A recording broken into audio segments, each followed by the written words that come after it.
But if you just grab your Bible this morning, preemptively flip to Acts 28, and we will pick up where we left off, and I'm going to rewind just one verse, which would be verse 8 this morning, and then we'll get through verse 15.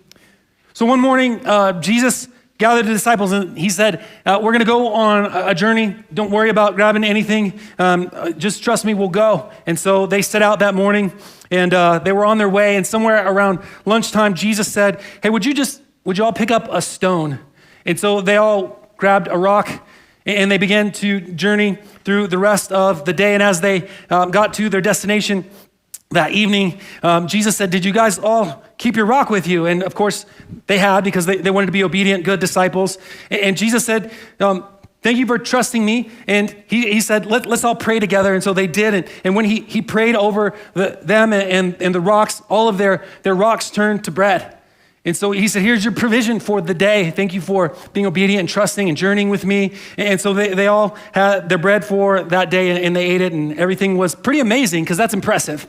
And so the next morning, Jesus said, hey, would you all grab a rock? And so they set out that morning, and Peter, being wiser than most, decided that if he wanted a little more to eat, he should grab a bigger rock, and so he did. And so that morning, instead of grabbing just a small stone, he thought, I'm a little bit hungrier today because we've had a day's journey, and so he grabbed a larger rock. And so they journeyed through the day as they had before, and that evening as they gathered around the fire again, Jesus said, hey, did you guys all grab your rock? And Peter proudly presented his rock, and he said, will you trust me with the work that we have to do and the labor and the journey? And of course, they all said, yes, Jesus, we trust you. And so he said, would you all hand me your rocks? And so they did. They created a pile of stones in front of Jesus, and he prayed over them, and he said, I wanted to bless you, and I wanted you to know that the provision that we have is provision from the Father. And so he said, as you take your bread today, would you share it? Would you break it with one another?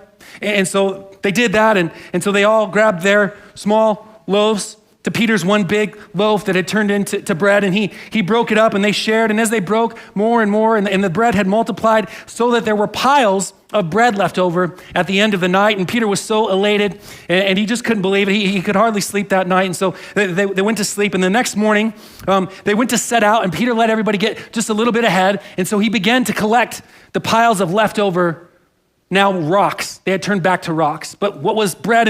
And Peter thought, tonight, I'm going to make sure everybody has plenty to eat. Jesus won't have to do anything. And so he began to collect these rocks, and he found as many as he could, and he put them in his bag for the journey, and began to journey just behind the group that day.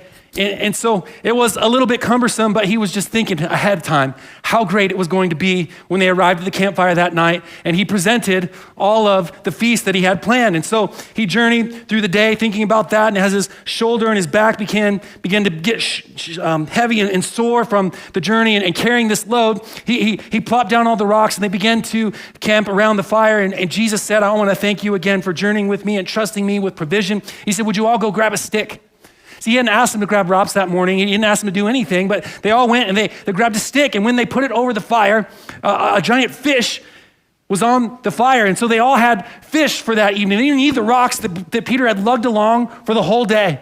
This amazing fish. And Peter, being a fisherman, as they broke into the fish that night, was the most fresh and delicious fish that he had ever had. He could hardly sleep. They ate their fill. They all had a fish, and it was just an amazing night. And as he thought about this, he couldn't get to sleep. He looked at the pile of rocks. He looked at the sticks, and he decided that night that he would go and he would collect enough sticks for all the disciples and rocks for the next day. And as he fashioned some sort of sledge to kind of drag this along, he was ready the next morning as they set out, but he had kind of dilly-dallied in the last little bit and putting all the rocks on the sledge. And so the rest of the group had kind of set out before him, before Peter had gotten the opportunity. And so they had journeyed on the way. And Peter, that day, of course, being burdened now with an extra set of sticks on top of the pile of rocks, lagged way behind. And he just was struggling to get into the camp that evening as he drug and was tired and just at the end of what he could possibly do. But he just consoled himself with the idea that he was going to provide the bounty for that evening. It was with Jesus, he was going to bless it, and they were going to probably name him second in command, right? I mean, after all of this work, how could they not? And he was just so proud of himself. And as he drug into the camp that night, everybody was already around the fire, and Jesus looked down and said, "Oh, Peter, it's good of you to join us. We were just talking about how this morning we agreed that we were going to just pray and fast this evening around the fire." And Peter's heart dropped. Right? He was devastated. All the work, all the time he put into it, all the anticipation of what he was going to do. And of course, he grudgingly said, "Yes, of course." And so they prayed around the fire, but he could hardly hear the words of the others because his stomach was grumbling. And that night he went to bed and he was just crestfallen, right? And so the next morning, he knew that Jesus had never asked them to fast 2 days in a row. And so he woke up extra early, determined not to drag behind today. He set out earlier than the rest of the group. And he went double time. And he made sure he went a day's journey, lugged all of it down to where he thought they would camp that night. He began to make the camp. He built the fire and he waited. And of course, he was again thinking about how great this was all going to be once they all showed up. And he wasn't sure that Jesus would promote him as new leader, but it was probably going to be co-leadership at this point, right? For all of the work that Peter had put in and just thinking about all the provision. And he knew, look, I know that Jesus said that this was provision for us and he's the one that's blessed it. But if we do this the right way, we could turn a profit, right? All we got to do is just make sure we got a couple sticks and some bread. It's going to be so great. And he's waiting and it gets later and later and later. And finally, he only sees one person walking slowly up the road. And of course, it's Jesus. Jesus came on and said, "Peter, I'm glad I found you finally." And he's like looking behind Jesus. He said, "Where's the rest of the guys? You know, I've got all of this ready." And of course, Jesus said, "Well, you took off so quickly this morning that you got ahead of us. And what you missed is that I sent all of your brothers into the towns surrounding us. And I told them to go find people to do ministry to. They probably could have used your help this morning."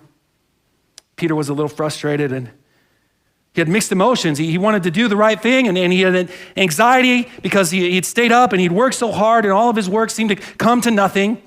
And Jesus asked him a few questions. He said this, "Did you carry these because I asked you to?" Now, Peter rewound to the first day and he thought, yes, he did ask me to carry these things. "Peter, where are your brothers?" And well, he didn't know because he hadn't heard the instructions for that day and he'd kind of, since the second day, really fallen out of tune with them and really hadn't been a part of any of the discussions or any of the teaching that was happening. He says, "They're missing your help, Peter. Peter, did you carry these for me?" Which Peter thought, I don't know. And then he said, "Did you carry these for them?" Well, he had thought he was carrying them for them. Yeah, I have these sticks. I thought with all the bread and the fish that we would all share in this feast. Jesus said, "You missed much of this journey with me. Peter, in your anxiousness and in your anticipation, you set out ahead of me. You fell behind me. You've done a lot of work and you've struggled, but all you have is a pile of sticks and stones that without me are worthless." And so Peter's like totally conflicted. He doesn't know what to do about this. And Jesus said, I just asked you to journey with me and to trust me on the way, and I provided. And the whole point of this was so that I could see who you were serving and how you were serving. All right, I made that story up, but you could see Peter doing something like that, right? I mean, you could see Peter just thinking how he was going to get it all done and how he tried and how he'd kind of run ahead and then fallen behind and he worked and he worked and he worked and all he had at the end of the thing was just something to show about his work. And he had kind of forsaken the task that they'd been given and trust and all of that. And so the question this morning is about what it means to journey with God. Journeying with God. And I think we generally think that we have that down pat, but we have journey with God as more of a title or an idea. Because if you ask Peter, was he journeying with Jesus? He would have said, yeah. But at any point in that journey, you could have not found Jesus anywhere to be around or the rest of the disciples. And so the question is like, are we journeying with Jesus? Are we journeying with Jesus? Or are we thinking we're doing things ahead of schedule because that's what Jesus wants of us, because he's actually asked us to do those things? Or are we just doing them in his name, but they're really for us? Or we think we're serving other people and we think that we're working hard for the kingdom, when in reality, we're just anxiously toiling away and not resting in the provision that would actually be given. Now, we're at a point in the book of Acts that there could be a lot of different ways to go, and I feel as we're winding down, an impressing truth that perhaps we've divorced ourselves from the reality that this story about Paul is really a story for us to be encouraged, because we think of all the things that Paul accomplished and we think, well, that's Paul. I can't participate in that level. And for whatever reason you might have that excuse, the reality of the journey is this: you have overemphasized that metaphor, and it's just a metaphor. It's just a metaphor. The journey of life is taken by all. But the journey of faith adds a new element. There's something different and distinct about a faith journey. And that's what we're asked to do, to take our journey of life in faith, and whatever that looks like and materializes, would in the end, as we look back in retrospect, when you get to the end of our lives, we could say the same kinds of things about our life if we walked faithfully that Paul's able to say about his. Not because we've missionalized continents, but because we were faithful and God used our lives of faith to spread his grace and his truth and be a redemptive presence as we go. Now, with that in mind, I'm going to pray for our text and our time in the Word this morning. If you'll pray with me, and then we'll get to it and see what the Lord would have us learn this morning. Father, we love you. I pray for just the remaining time that we have to open your truth. Help us to understand that it's about faith on our walk in our lives. Call us to a new reality and to maybe lay down some of our anxious toil that we've busied ourselves with. Help us this morning to just sit and rest and hear afresh of your promises, that we would walk then in those, and that you would, because of your strength and your blessing and your spirit and your power, that we would walk through our faith journeys of life as a redemptive presence, and you would use that for your glory, however big and however small that looks. So we thank you for your word and these promises. Give us eyes to see you this morning and your word, your shape, your form, ears to hear your voice speaking, and hearts to receive what you would say. We love you. I ask these things in Jesus' name. Amen.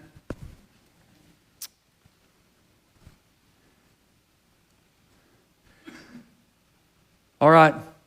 So we're going to go Acts 28. I'm going to start in verse 8 just to kind of give 9 more context. But essentially, they're shipwrecked on an island, they being Paul, Luke, and Aristarchus. And they've landed after no power of their own on this island of Malta. And they've begun this snakebite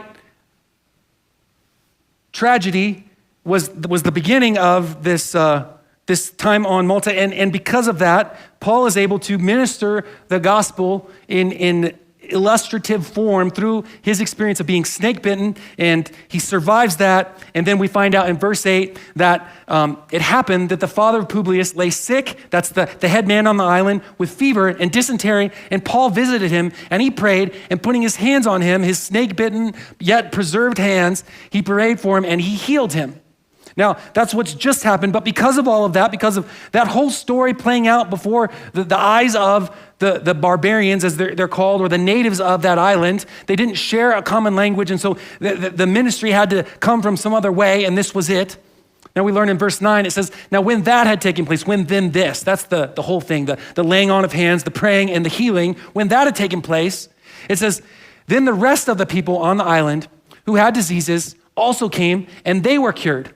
Now, what you need to know about this word for healed, in the first time, when in verse 8, when Paul laid his hands on the Publius' father, it was a miracle healing. This word now for healed has to do, the Greek is therapeo, right? It's a therapeutic, and it points to not a miracle healing, but the fact that Luke and Aristarchus and whoever else that would have had the opportunity were ministering medical attention to people that needed it.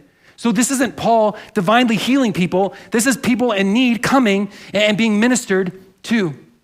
Now, God invests our journey with purpose. And we often think, my journey is about me, and at the end of it, I'm going to be a better person. And that's true. You should be more and more like Christ. You grow in maturity and holiness. That should be at the end of your road. But your road is not just all about you. We miss often the collective purpose in our journeying together.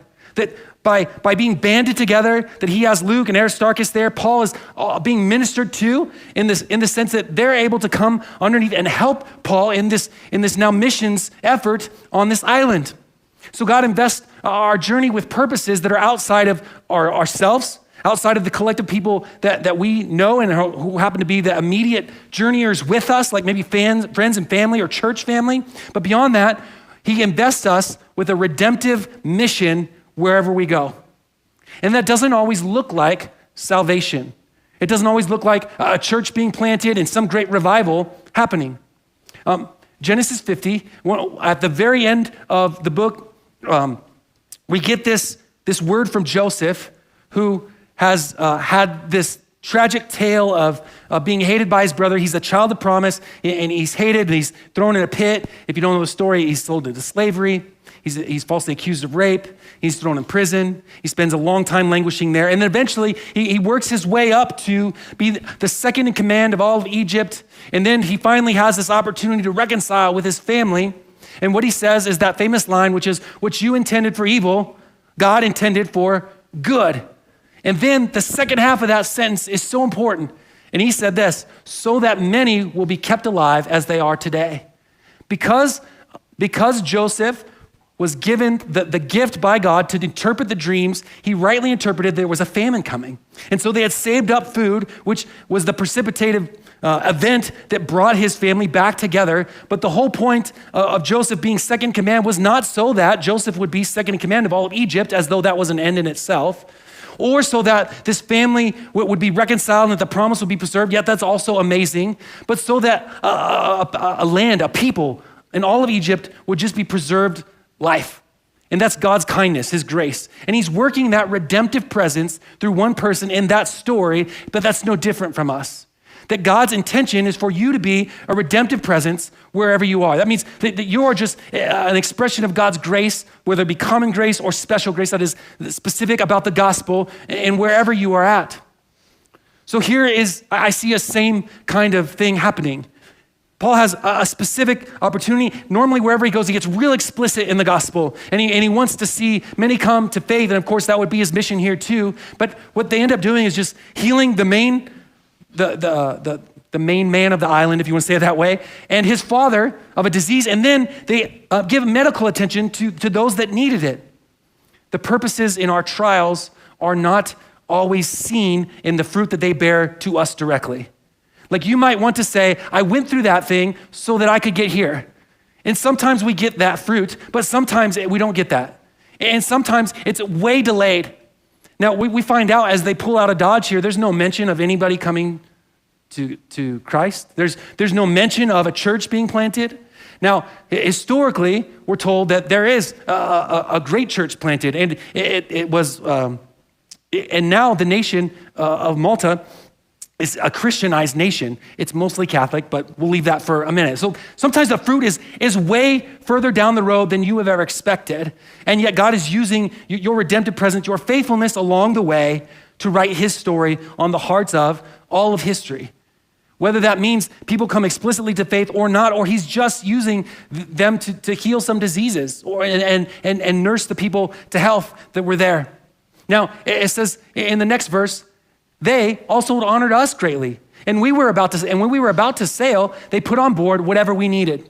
Now, they could have gone about thinking, well, as soon as we leave here, we've got to set sail for Rome because that's what we set out to do. And so we've got to at least get jobs here and start earning a wage and have to buy provisions so that when we get to really, there's a lot of ways this could have gone differently to supply for themselves.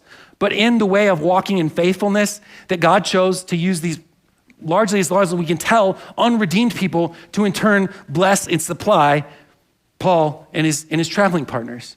And they load them up with provision, and it's not they honored us by giving us provisions. They actually put them in a place of honor, and there's a secondary thing. We honored them. We put them in a place of prominence. We thanked them for coming. We thought how great and humbled we are that you would come by whatever divine hand brought you here, Paul and Luke and Aristarchus. And so they just honored them as they put them on, and they give them anything they needed, which is incredible if you think about that. And so we see that the detours and the trials that got them there was not anything that they had planned along the way, right? But God is using it, one, to provision and bless them, and two, to provision and bless those people. And so as they're loaded up with everything for the journey, they're now able to continue on without any extra struggle or any anxiety about whether or not they'll have what they need as they go on.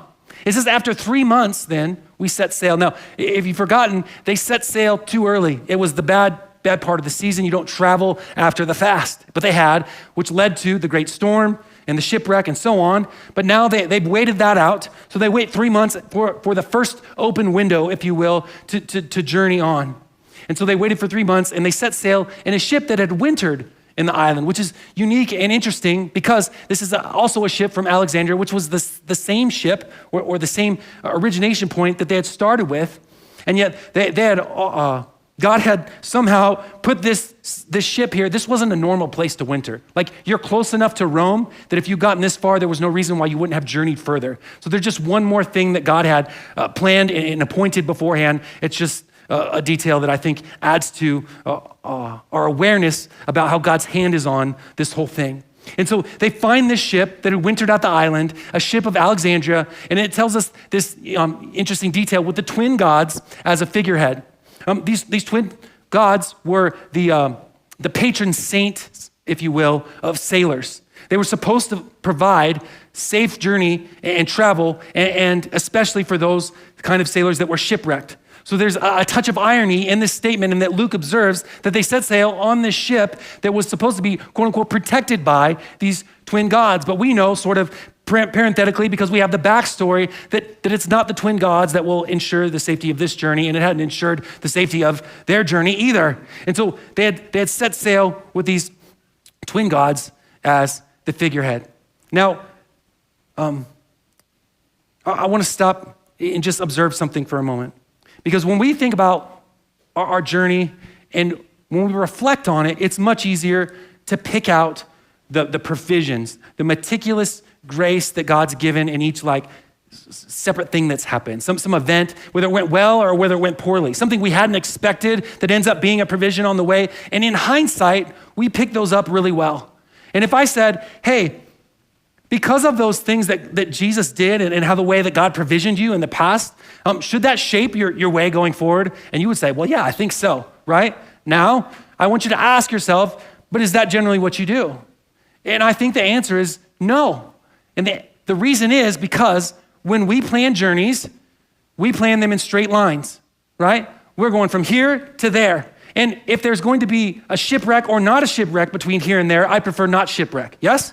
Right.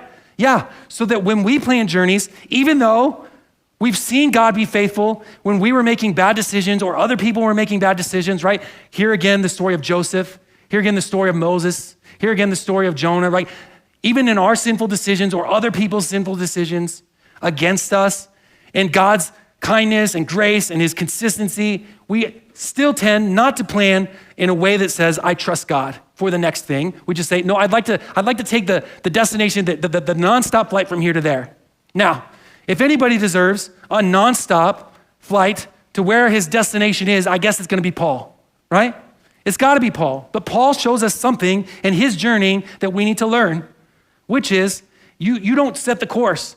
There's only the illusion of setting the course, right? And then you find out along the way as you fumble through and things get rearranged and planned again, whether or not you were actually faithful to that reality. And so this is the challenge then. It's not whether or not you're journeying with God. Is your life reflective that you're trusting God on that journey, right? And just think of my silly parable at the beginning, he was journeying, Peter was journeying with Jesus, but he wasn't really trusting Jesus to provide for him. He wanted to provide for himself. He wanted to run ahead, and he lagged behind because of the work that he was putting in, and we forget that that's not what Jesus has called us to. We must trust not just in his provision for the things, but also the places and the pace that he sets for us. It says they delayed 3 months, which is a function of the weather and out of necessity. But if you just think about this for a second, it's like God saying, just slow down. I'm going to give you 3 months where the people are going to honor you. They're going to provision you. You don't have to struggle or worry.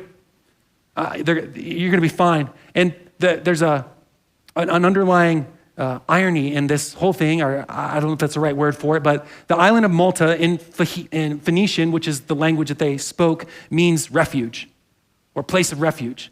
So it's just an interesting thing that God provides this sort of Sabbath experience just before Paul gets to his final destination. Now, this is the destination that Paul himself had even set out as. The last time Paul actually set his own destination was way back in Acts chapter 8 when he was headed to Damascus to find some Christians to persecute. And that was when Christ confronted him and he converted him. And then since then, it's been this. I will show you how much you must suffer for my name. I'll bring you before kings and governors. You are going to be my witness, Paul. And so there you have the purpose in Paul's journey is the same purpose in our journey, to trust God in wherever we go, however we go, and with whoever's there, and with whatever he gives us. Right? There's all the things that you think about that make up your quote unquote journey of life. It's not a separate thing. You're going through life. God's provisioned you with stuff. He's provisioned you with people and relationships. He's given you opportunities, and then he sets a pace. Our problem is that we sort of separate these things out and we begin to run sort of a spiritual religious race and then the rest of our lives. And we kind of separate those things. And God has designed us to be a people of work and rest. And both our rest and our work should be fueled by faith. That the principle of the Sabbath that God instituted for the nation of Israel was, trust me, I'll provide for you on the journey. Collect some food the day before the Sabbath. You've got to do some work. You don't have to collect more food than you need, just enough for one day's for your whole family. And then you trust me and I'll feed you for that day. But guess what? Don't save that food because it won't feed you the next day. It'll go bad. So the principle of Sabbath was work because you trust me and rest because you trust me. In our lives, we find ourselves mostly backwards from that scenario. We run in the times we're supposed to rest, and we rest in the times we're supposed to run. That's not a faithful way to trust. You let Jesus set the pace. And whatever opportunity he gives you, you just say, how do I be faithful in this?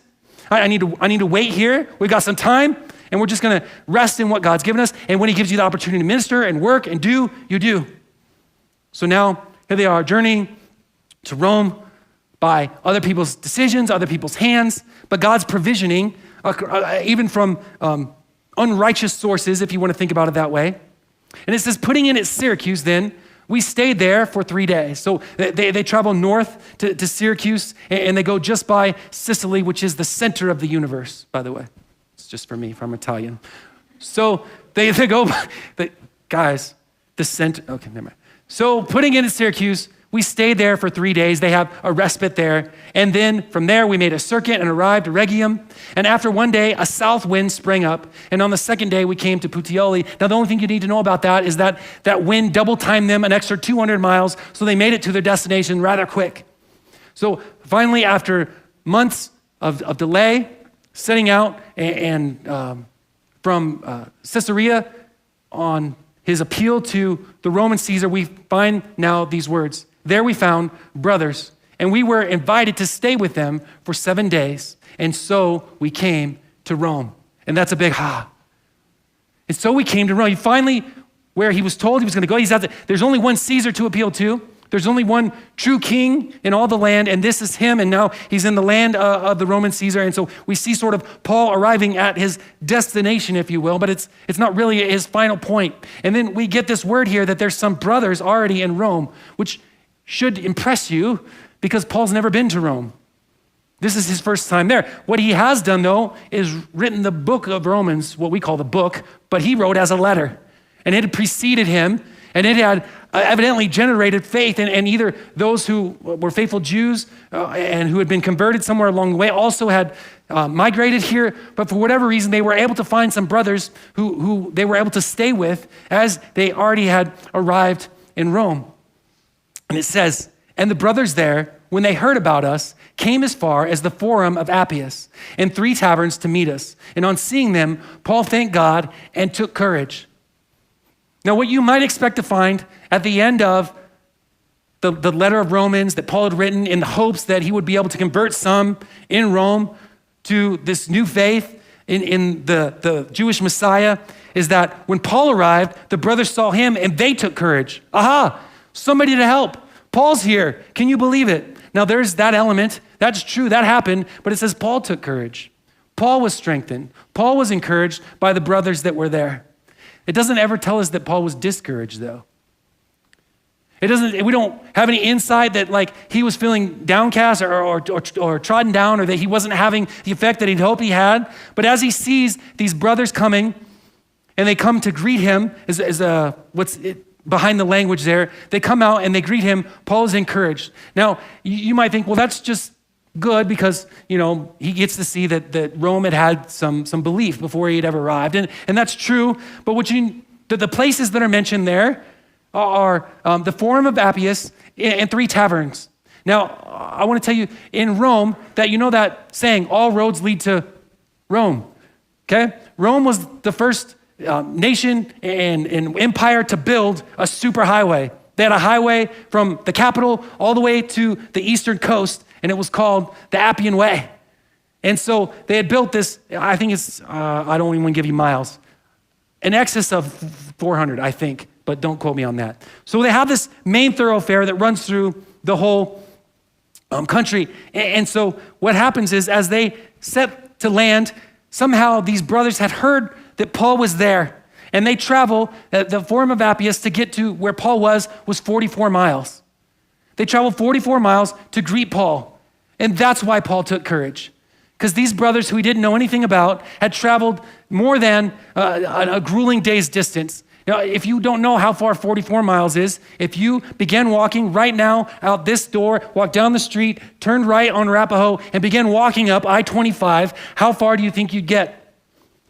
Past Castle Rock, through Monument, all the way to Larkspur, and if you turned right, if you just looked to the right on I-25 at 44 miles, you'd be staring at the Air Force Academy Stadium.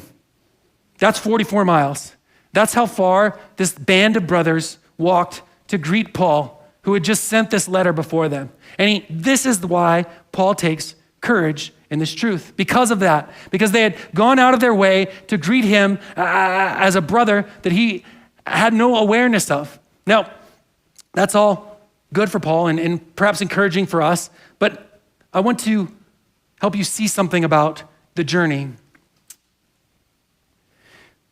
In Hebrews chapter 11, it's called the Hall of Faith. We get this chapter about what faith looks like in people in the past. And it goes through the gamut of Abraham and Moses and all those that had kind of preceded and what they did in faith, trusting in God. And it says they've done these things in faith. The actions that they took in their life proved their faith in God. And then it's followed then by Hebrews chapter 12, obviously that comes after chapter 11, but we get this then comparison about the journey of our lives. And so the first thing that says therefore, so it's banking on what we just heard about in all of chapter 11 about all of the people walking in faith and what they've done and how they trusted God, even though they hadn't received the promise necessarily yet. Therefore, since we are surrounded by so great a cloud of witnesses. Now, you hear this, and then you're gonna hear the next line and think something wrong. And I want to correct this before you get there. Witnesses are not spectators. Witnesses are proof of something happening. Witnesses, when you call a witness, they're not there to watch the trial. They're there to speak about something that's true, right? A witness. Now, the author of Hebrews says, therefore, since we're surrounded in our faith, in our walk, by this kind of testimony, by the witnesses, therefore, let us lay aside every weight and sin which clings so closely, and let us run with endurance the race that is set before us. See, if you interpret that wrong, you read, therefore, since we have all these spectators and guilt and shame, we should run as hard as we can, even if we're tired.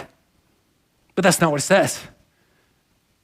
It says, because we have the testimony of how people walked in faith before us, and that they reached the end, we should run with that kind of endurance because they're testifying to us that there's truth in the provision.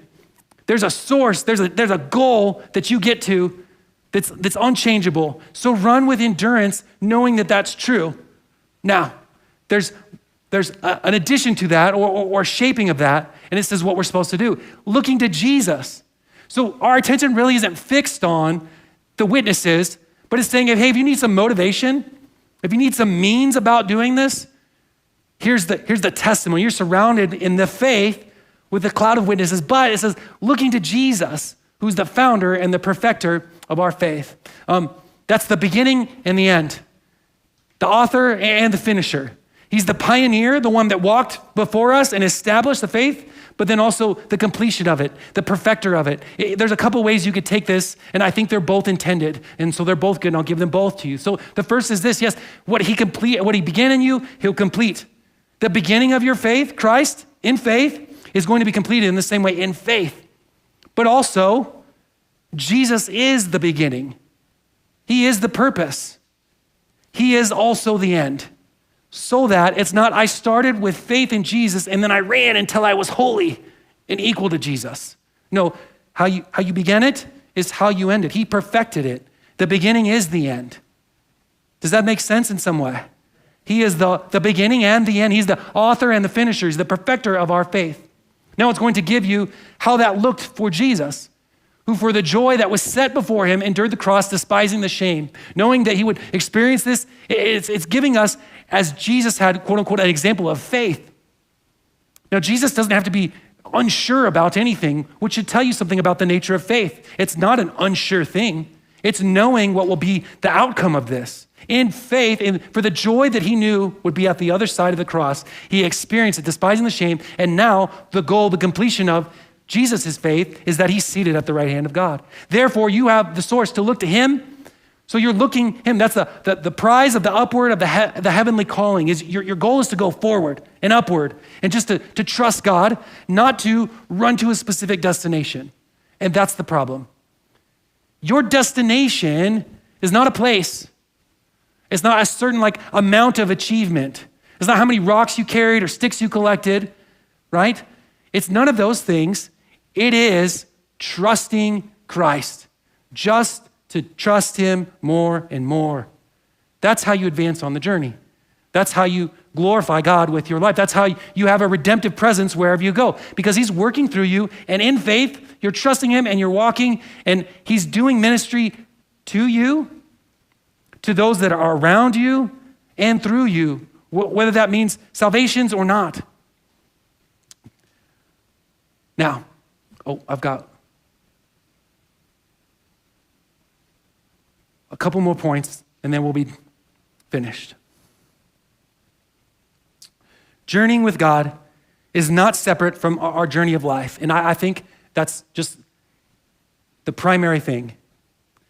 We separate that out, and we think, we kind of do this weighting. I'm doing really well on my spiritual journey, and your spiritual journey is your life. And so you don't get to segregate things out and say, I'm doing really well over here, but in my life, I do whatever I want. I pursue the ends that I want. I go after the things that I think I need, and I provision myself along the way. And I hope to reach some goals. I've set some destinations, and then along the way, I hope in the meantime, if I get the opportunity, I'll settle down, I'll trust God occasionally, and then I'll do some things for him. That's how we think about our lives. I think if you're honest, you do this.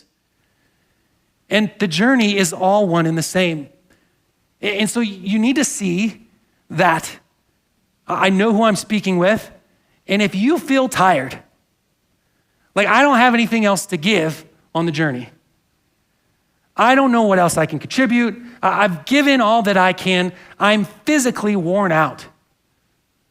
First, let me ask you, have you divorced your doing and your trying from what God's actually asked you to do? Are you doing more than you need to do? Are you doing something that you ought not to do, you should set aside? Are you working hard for your pile of sticks and stones? If I'm ever doing something by myself, I'm working for myself, I begin to get grudging towards other people. right? They could help me with this. Think how Peter was thinking about, he's lugging these rocks and none of these other guys are helping out and he's getting bitter and bitter towards them, right? And if you look at your work that way, it's unfulfilling. And if you find your source and yourself and it's only to feed you, at the end of the day, you will be tired. You'll be unfulfilled. You'll have nothing to show for faith at the end of your journey. So I just want you to, first of all, ask that question. Am I just like doing busy work? Am I struggling to carry rocks around so that I have a pile of rocks? If so, here's my commendation. Here's my recommendation. And here's what the Bible commands. Throw aside every weight and sin. Those are separate things. The bulk. If you're gonna run a race that requires endurance, you don't go find your parka, you don't wear all the clothes you have, you don't find an extra carry-on, you don't lug a suitcase behind you, you do none of those things. You get rid of every possible extra thing that you don't need, right? And even some things you do need so that you can get to the end. You throw it all aside, right? Lay aside every bulk and weight. It's possible all of your anxiousness and doing and your tiredness is not because God has given you a task that you can't accomplish. You are not an 88 Ford Festiva trying to climb Pikes Peak. That's not the task he's given you. And he's not asked you to do any of it alone. We are not designed to work alone, to be loners. When man was put in the garden and God said everything is good, the first thing he said that was not good is that he says it's not good that man should be alone. And he gave him a helper. He gave woman. And then we are designed for communion and community. That we cannot circumvent the design. You are designed for relationships. You have built-in relationships, family and all of that, but the church is designed as an organism. And it's constantly compared to a body. Not because we as Luma have all of the body parts here, but in the greater grand perspective of the picture, it's that it's a one entire organism so that one thing can't say to the other thing, you don't need me. I'm useless. I'm tired. I can't give anything physically. Therefore, I'm not worth anything to the body. Well, that's not true. You're integral to the body. You're needed in the body. You can't say to the quote unquote insignificant part or the unseen part that it's not needed or it's useless. Neither can the thing that is needed say to that, I don't need you. Nobody stands up and says, I alone am the reason why the church is existing. I carry all the weight, right? You're Peter, carrying all of it, and you're not supposed to. You're not expected to. And what's more is that if you run out ahead or lag behind and you're not with Jesus, you miss the journey. You miss the teaching. You sleep through the prayers, right? The ministry is designed for everybody to go through it together, to help one another on the journey.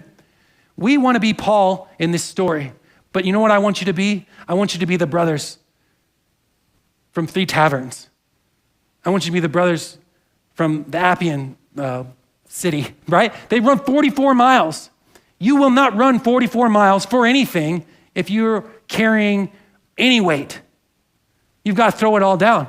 You've got to trust that the purpose that you're called for is not just for yourself, but it's for others. It's to help others along the way and to be a redemptive presence every opportunity you get. I think Psalm 23 is probably the ultimate journey scripture. We all know it, but I want you to see, just like from the outset, that the whole context of us trusting God on a journey starts with, the Lord is my shepherd. And I want you to see, that's not a throwaway line just to get you in the idea of being a sheep.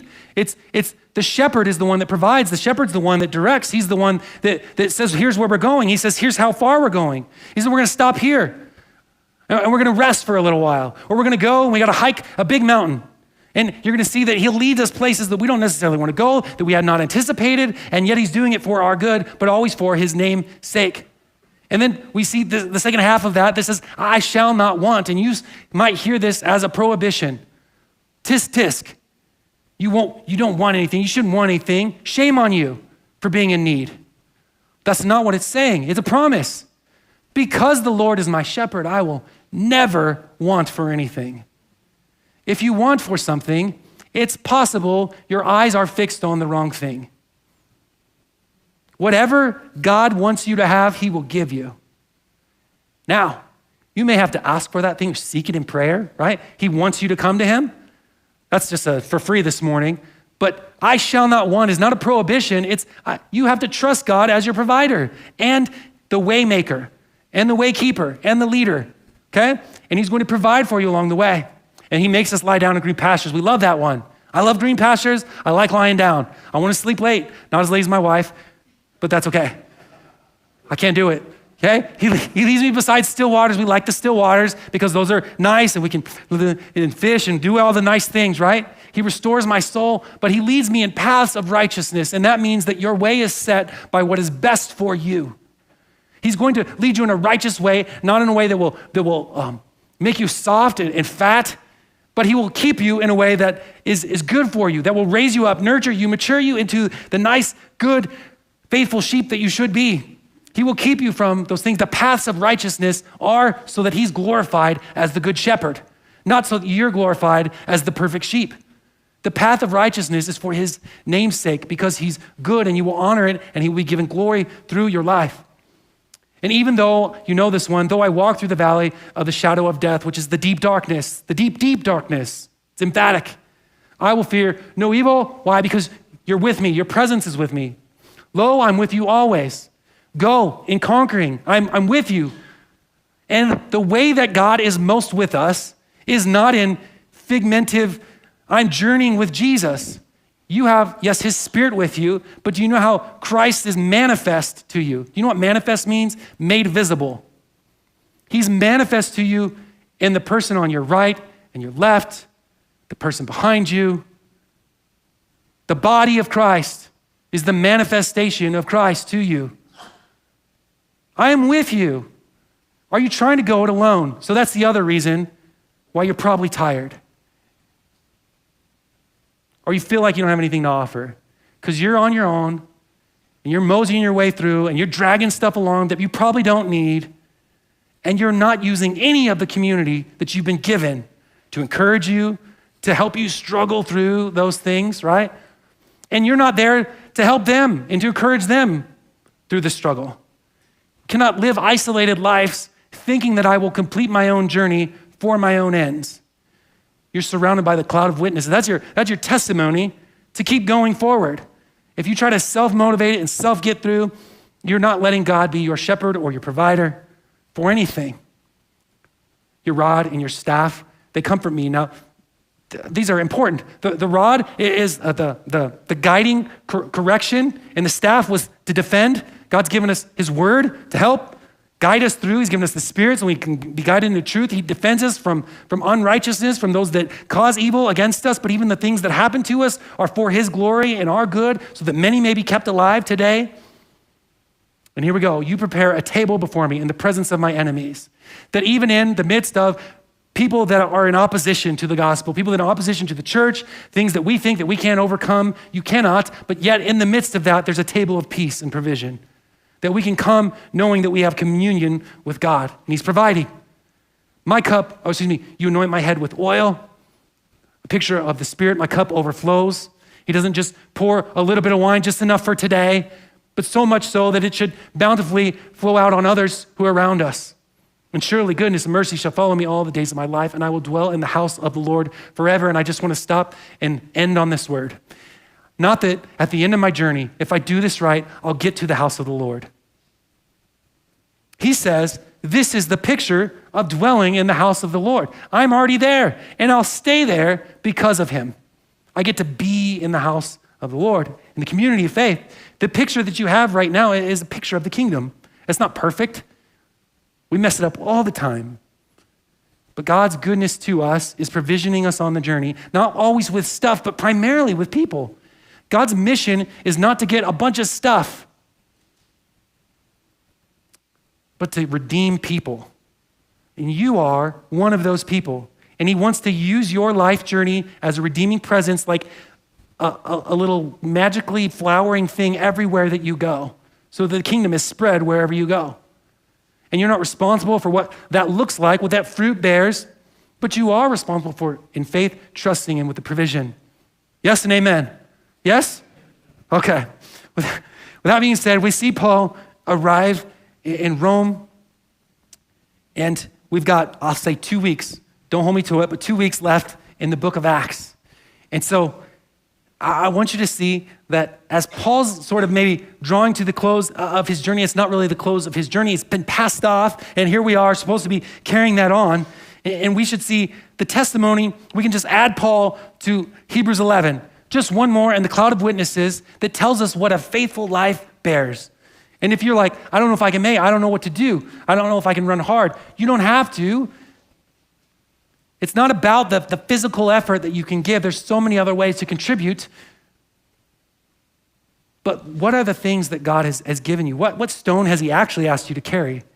And then how many other ones are you dragging along that you don't need? Some of those being sin. It is sin to do things that you know God hasn't called you to do, that are just self-fulfilling, if you know what's better.